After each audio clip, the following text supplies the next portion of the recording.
পূর্ব বর্ধমানের জামালপুরে পরিযায়ী শ্রমিকের মৃত্যুকে কেন্দ্র করে তৃণমূলের ভয়ানক মিথ্যাচার। ময়না তদন্তের রিপোর্টে উল্লেখ রয়েছে বিষকে মদ ভেবে খেয়ে মৃত্যু। মৃত পরিযায়ী শ্রমিকের পুত্রবধূ সেই কথাই বলছেন, কিন্তু রাজ্যের মন্ত্রী স্বপন দেবনাথ তিনি বলছেন এসআইআর আতঙ্কে ওই পরিযায়ী শ্রমিকের মৃত্যু হয়েছে। অর্থাৎ বুঝতে পারছেন মিথ্যাচারটা ঠিক কোন জায়গা থেকে হচ্ছে।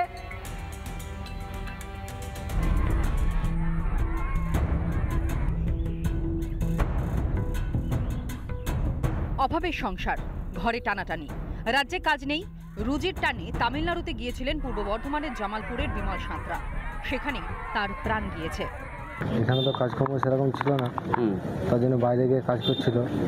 হঠাৎ ওখানে কাজকর্ম খুব কম হয়, তারপরে এখানে এসআইআর চালুর জন্য খুব টেনশনে পড়ে যায়, শরীর খারাপ হয়ে হসপিটালে ভর্তি হয়, তো সেই কারণে মারা গেছেন।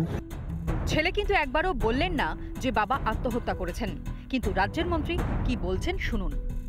এসআইআর আতঙ্কে তো বহু মানুষ তাদের আত্মহত্যা করছে। বর্ধমানে জামালপুরে, নবগ্রামে, উড়িয়াপাড়ায় বিমল সাঁতরা আত্মহত্যা করলো বিষকে।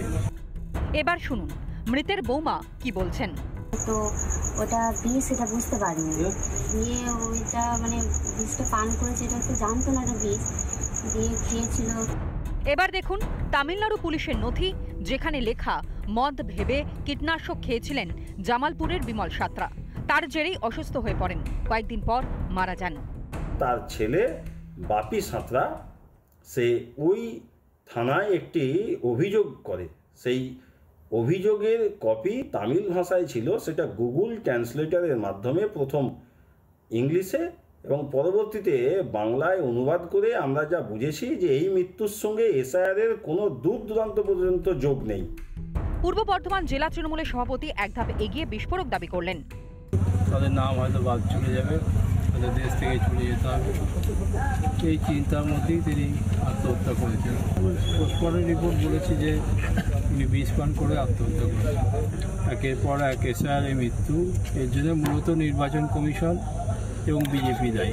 তৃণমূল কংগ্রেস দলটার কাজই হচ্ছে মানুষকে আতঙ্কিত করা। নিজেদের স্বার্থ সিদ্ধির জন্য এরা যে কোনো মানুষকে মেরে ফেলতে পারে এবং যে কোনো মৃত্যু নিয়ে নোংরা রাজনীতি করতে পারে। এটা প্রদীপ কর থেকে বিমল সাঁতরা, মাঝে আরও কয়েকজনের মৃত্যু নিয়ে আসরে তৃণমূল। সবাই নাকি এসআইআর আতঙ্কে আত্মহত্যা করেছেন। বিমল সাঁতরার মৃত্যু সম্পর্কিত নথি কিন্তু অন্য ইঙ্গিত দিচ্ছে। শীঘ্রই কি তৃণমূলের ভয়ঙ্কর মিথ্যাচারের পর্দা ফাঁস হবে? পূর্ব বর্ধমান থেকে সন্তোষ দাসের রিপোর্ট, রিপাবলিক বাংলা। নানা ধরনের কন্টেন্ট দেখার জন্য লাইক করুন, শেয়ার করুন আমাদের ফেসবুক পেজ, সাবস্ক্রাইব করুন আমাদের ইউটিউব চ্যানেল। পাশাপাশি অন্যান্য ব্রেকিং নিউজের জন্য অবশ্যই চোখ রাখুন রিপাবলিক বাংলায়।